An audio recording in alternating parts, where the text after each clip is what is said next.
अस्सलाम वालेकुम व्यूअर। अगर आप अपनी कॉर्पोरेट टैक्स की रिटर्न फाइल करना चाहते हैं तो ये वीडियो आपके लिए है।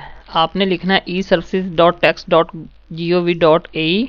तो आपको ये पोर्टल मिल जाएगा। अब इसमें लॉगिन करने के लिए आपके पास दो ऑप्शन है, ईमेल पासवर्ड या यूई पास जो है। तो मैं जो ये जिनकी रिटर्न सबमिट कर रहा हूँ उनका यूई पास से लॉगिन कर रहा हूँ। ये उनका मोबाइल नंबर डाला तो फिर ऐसे वो नंबर की कंफर्मेशन आता है। ये मैंने नंबर उनको बोला तो वो जब उधर से अपने यूई पास से कंफर्म कर देंगे तो मैं एफटीए के पोर्टल में लॉगिन कर जाऊंगा। ठीक हो गया। इसी तरह आप भी हैं, अगर तो उसने यूई पास से आपको ऑथराइज करना है तो इसी तरह आप लॉगिन करेंगे, और अगर उसने ईमेल और पासवर्ड दिया तो आप उससे लॉगिन करेंगे। ठीक है। ये नॉर्मली थोड़ा लोड होने में टाइम लगता है। ये देखें, ये अब आपके सामने आप हमारा टैक्स पोर्टल में लॉगिन हो जाएंगे। अब अगर तो उस बंदे की एक कंपनी है तो एक शो होगी, दो है तो दो शो होगी। ये इधर दो कंपनियां शो हो रही हैं। अब आपने जिस कंपनी में रिटर्न सबमिट करनी है उस पर ये व्यू जिधर आ रहा है इधर क्लिक करना है। ये जो ऑरेंज कलर में व्यू हुआ है ना, अब आप उस कंपनी में इन हो गए। ठीक है। पहले आप पोर्टल में इन हुए फिर कंपनी में। अब इधर ये आपको लेफ्ट साइड पे जो कॉर्पोरेट टैक्स की टैब नजर आ रही है, आपने इस पर क्लिक करना है। ठीक है। अब ये देखें कॉर्पोरेट टैक्स फाइलिंग में वो आ रहा है ना, वन नॉट फाइल्ड। तो जब आपका ड्यू हो जाएगा तो इधर नॉट फाइल्ड आ जाएगा। अब ये देखें इधर उसने ऑलरेडी क्योंकि बनाई हुई थी तो इधर से आप उसको एडिट कर सकते हैं, डिलीट कर सकते हैं।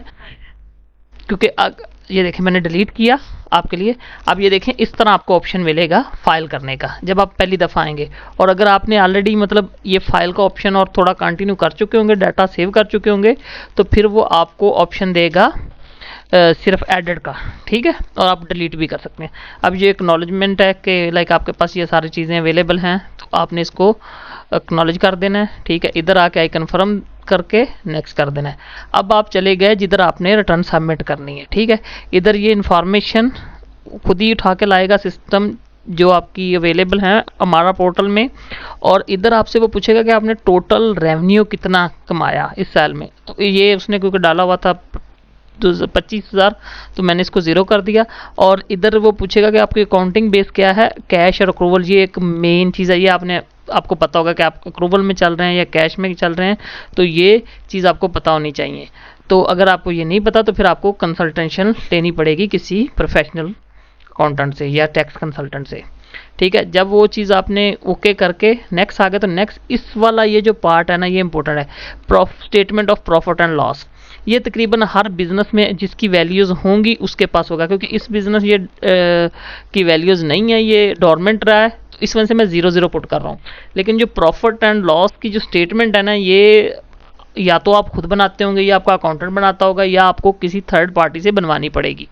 और ये आप एक दफ़ा लॉगिन करके देख लेना कि कौन कौन सी वैल्यू वो मांग रहा है। जिस तरह ये ऑपरेटिंग रेवेन्यू मांग रहा है, ठीक है, एक्सपेंडिचर मांग रहा है, लाइक कॉस्ट मांग रहा है, ग्रॉस प्रॉफिट आ जाएगा। फिर अदर एक्सपेंसेस में वो सैलरी मांग रहा है।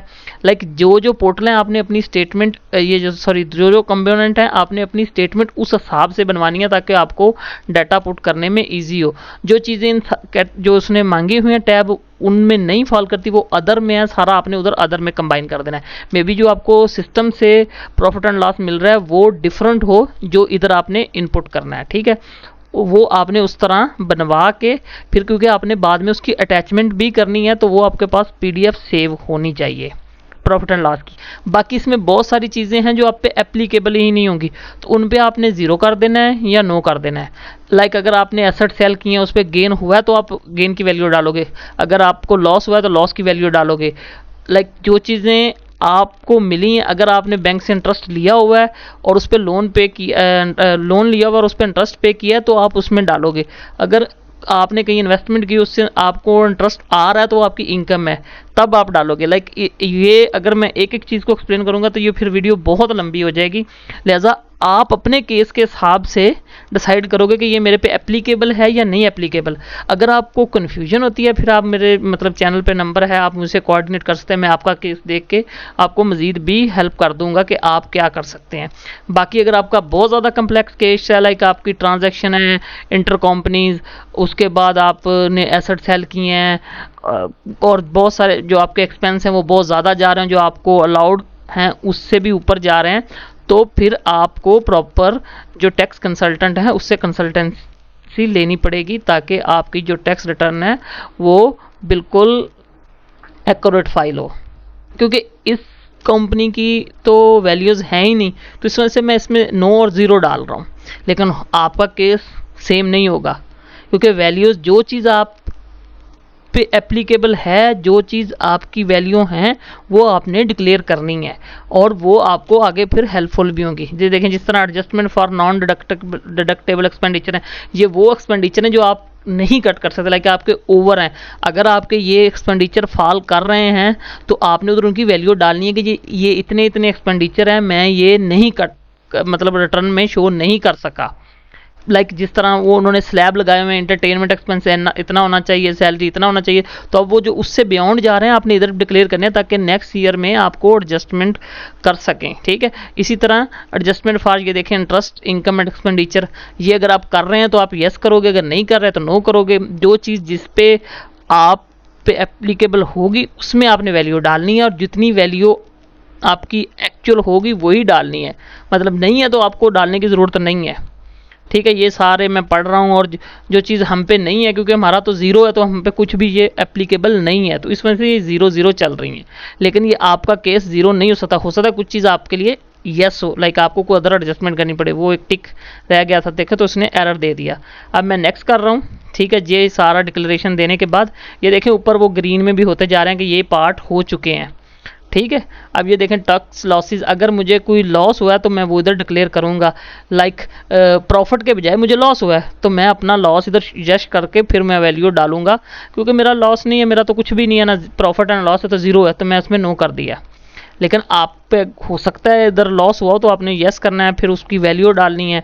ये चीज़ें बड़ी केयरफुली आपने रीड करनी है, रीड करके आपने अपने कंपनी के हिसाब से डिसाइड करके डालनी है। ये नहीं है आप ऐसे करें, एक दफ़ा रिटर्न खोलें, उसके सारे टैब गो थ्रू करें, फिर उसके नोट्स बनाएं, फिर उस हिसाब से डाटा अरेंज करें।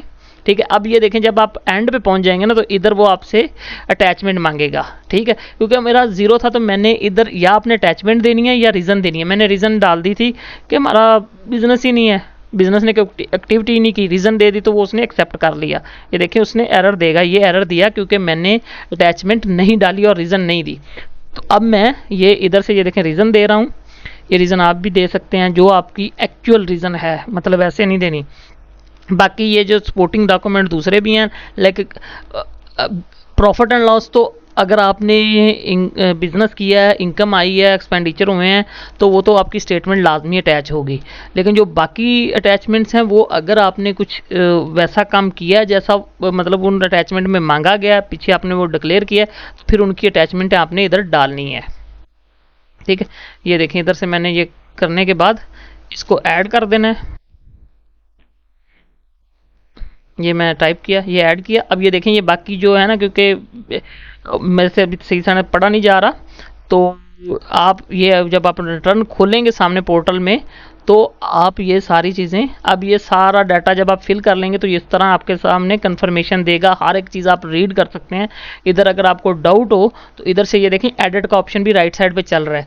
जो चीज़ आपसे मिस्टेक होगी, वो गलत लिखा गया, उसको आप एडिट करो और आप जनाब उसको सही करो, फिर दोबारा नेक्स्ट नेक्स्ट करके आप इधर आके, ठीक है। अब ये देखें इधर कंफर्म कर रहा है कि ये है, तो ये देखें अब ये सबमिट डन होगी, रिटर्न इसकी सबमिट हो गई, क्योंकि इसमें कुछ था ही नहीं इतना स्पेशल। लेकिन ये रिटर्न जब मैं कुछ और सबमिट करूँगा जिसमें ज़्यादा चीज़ें होंगी, कम्प्लेक्स आएंगी, मैं ऑफ एंड ऑन वीडियो बनाता रहूँगा, तो आपको ये मैसेज मिल गया, ये आपको ईमेल में भी आ जाएगा, SMS में भी आ जाएगा, तो ये अपने पास रिकॉर्ड में सेव कर लें कि मैंने ये रिटर्न सबमिट कर दी है।